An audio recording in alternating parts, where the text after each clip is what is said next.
guys, welcome back to my channel. Today we are doing another full day of eating. Remember, we do these once a month. So it's a full day of eating and why every month of the year, just to give you a different glimpse and teach you how I eat every single day, why I eat the way that I eat every single day, but also not every single day, like in different situations, which is why I pick one random day a month. And when I say random, I mean, I literally don't know. I don't have a plan of what day I'm going to show to you until I wake up one day and decide I feel like recording a full day of eating. So literally this morning I woke up and I decided I feel like recording a full day of eating. I've already had breakfast, so most days it's literally while I'm eating breakfast, I'll just record it in the YouTube frame, and that's how I decide. So I've recorded my breakfast for you. I'm just gonna pop that back over right here and let you guys see it, or right here, I don't know, because I'm not editing right now. My breakfasts have looked really similar lately. 2 eggs, 2 servings of egg whites, a slice of sourdough, and a full mini avocado or half of a regular size avocado. The avocado I choose because I have been really loving the creaminess of an avocado. I've never been this obsessed with avocados, but lately I am. But it's really what got me into eating them more is the fiber content. So I'm all about upping fiber content. And when I found out avocados had so much fiber, I started putting them on my breakfast every single day. So that's what that's for. The sourdough is for true satisfaction, and it's a bread that is really easy for my gut to digest, and it's easier for a lot of people's to digest. So that's why I choose sourdough. The eggs plus the egg whites help with my protein content. I am so much more satisfied off of a large amount of protein. So we got 2 eggs to give us about 12 to 14 grams, and then 2 egg whites to give us another 10 grams on top of that. And that's the why behind my breakfast. It's so satisfying. When I don't have eggs, I crave eggs. So the reason that I chose to record today as a full day of eating is because Fridays are very special to me. We have a Friday family dinner every Friday for the last, I don't know how many years, at my mom's house. At one point, this was quite a few years ago, I can only speak for myself, right?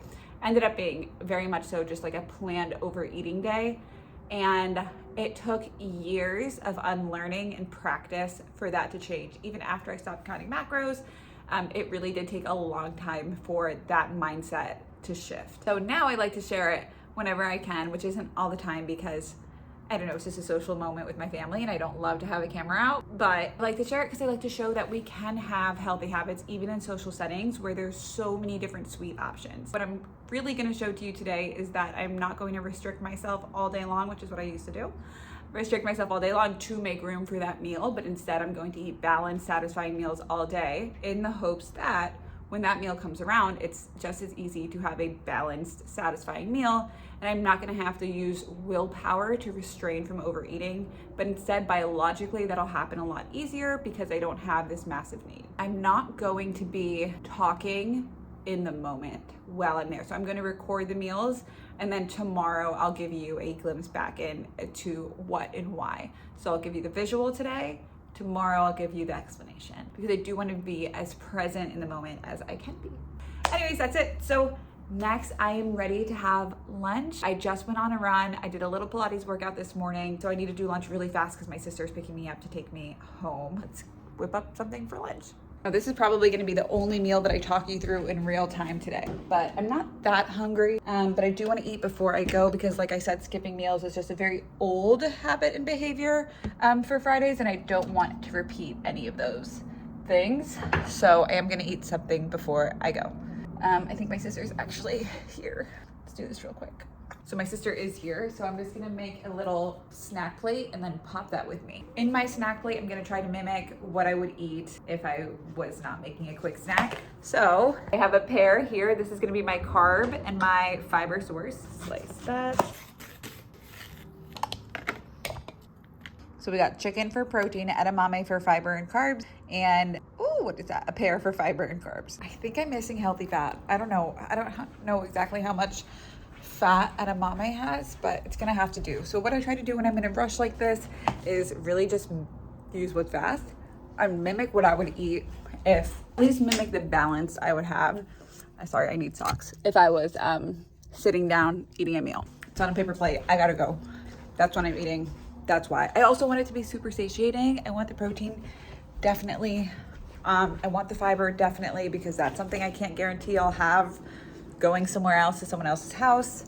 My gut needs fiber. So I'm gonna take control of what I have control over. I obviously don't have control over exactly what I eat when I'm at my mom's house because she's cooking. I have control over portions and things like that, but I don't have control over what's being served. So I take control over what I have control over, like I said already, in my house. I hope that makes sense. Also, this is yummy. I've really been liking edamame this week. It's like my first time ever buying it like this, and I really like it. I've been really liking pears, and I like chicken. And then water. I do have a Stanley cup. I really like it. I need to drink more water, but this is good enough for now. So it's now the next day. My mom always makes enough food to feed an army, and it stays out for most of the night, so it's really easy to continue to go back and graze, which I used to have a huge habit of doing. Plate 1, plate 2, plate 3, plate 4, and then just like picks, especially as we were putting food away. I think that was just a huge result of restricting and feeling like this is the only plate you can have, so I would like steal more bites and taste and licks as the night went on, and if it wasn't on my plate it didn't count, kind of, but of course it did count. By the end I would feel really full, and I would still want room for dessert. I didn't really physically have room, but I would still eat it.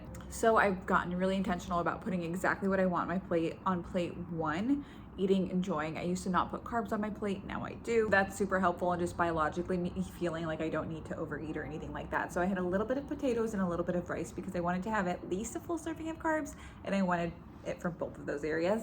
And then my mom had 2 different veggie dishes. So one of them was just like a roasted veggies, and the other one was a salad. So I put both of those on my plate, and then plenty of meat on my plate for me to feel full and satisfied. I need protein for me to feel full and satisfied, and typically a primary protein source is what I need. So it needs to be like meat for me to feel full. I do think a lot of people kind of have the same tendencies if we want to prevent craving, if we want to manage, our sweet tooth.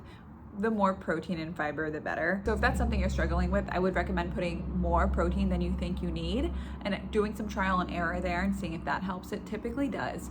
It helps a lot, really. And then dessert came around, and dessert, I really just do whatever I'm feeling. If the dessert looks good, and it typically does, I have a sweet tooth, not very picky when it comes to sweets, I'll put them on my plate. So I went ahead and put 2 on my plate. I put a piece of like this icebox chocolate cake, and then a piece of a cookie bake that I made. It's like a cookie sheet. Actually, by the time that this goes up, that recipe should be on Instagram already, so I'll try to link that. It's really good. So I had a piece of both of those. I think, there are times that I go back for seconds on the dessert, and there are times that I don't. I try to be super intentional on it, and just really, maybe not even intentional, but mindful. If it's like so good and I need more, then that's something that I'm okay with doing, depending on how I'm physically feeling. But both of these, like the cookie thing I had made at home, I had left some at home, so I had some the day before, and the cake itself was good, but I didn't need any more of it, so that was kind of an easy decision. Also, I do remember being very like satisfied from the protein. Like I remember getting to the end of my plate and feeling like, whoa, this is more than I feel like it normally is, which is so interesting because I have an appetite, but it felt like a lot that day. And that's actually all I ate. I think I came home and I didn't eat anything. Let me double check my camera roll on that one. Camera roll checked. That is all I ate that day. Sometimes, depending, again, if I'm like not fully satisfied, I might come home, or I am fully satisfied, but hours and hours have gone by. I might come home, like by the time I get home, before I go to bed, maybe have a few almonds or something like that. But I think by that time I was good to go. I think we went to bed early as well, so it was just easy to go to bed. Full day of eating on a Friday, family Friday dinner, social situation, social setting, when there's multiple carb options, multiple dessert options. It's really just about taking control of what you have control over, and at the end of the day, that's what you put on your plate. So I have control over plate 1, and that's typically going to set the stage for what I end up doing for the rest of the night. I frequently take dessert home from my mom's house. I frequently make sweets in the house, so nothing feels like this is the only time that we're gonna ever have this. I make sure that if something tastes really good, like I take a piece home or I remake it later. Yeah, if you have any questions, leave them in the comments below. I know I went through it pretty fast today, but I think it's pretty self-explanatory and straightforward. Remember, no foods are off limits. That took me a really long time to learn. For a long time, I thought they're on limits, but to an extent, and that took me a really long time to unlearn. The truth is that when we dial in and see how we're feeling while we're eating something, we really know, okay, this fits and this is how much my body wants of it. I do try to eat dessert when I'm feeling like super calm and relaxed and no one's having like a hard conversation with me or anything like that. I try to eat it when I'm like not in the middle of an intense conversation so I can actually enjoy it and feel it out. So that's something that you can practice too if you have a hard time there, because if I'm eating it during like even just a social conversation with somebody and I'm not really like paying attention to every bite, I'm gonna want more later just to actually enjoy that thoroughly without being distracted by even a conversation sometimes. Just a little nugget there that might help you. But yeah, okay, now that's it. Now I'm done. I'll stop talking now. Thing that you need in the comments below, any video ideas, anything you want to see. I'll try to do a day in the life soon. Maybe get ready with me. I don't know what I'm feeling. I do want to be super consistent with YouTube. I don't know what you guys want to see, so I would love some clarity on that. Otherwise, I'll see you in the next one. Don't forget to like and subscribe. Bye.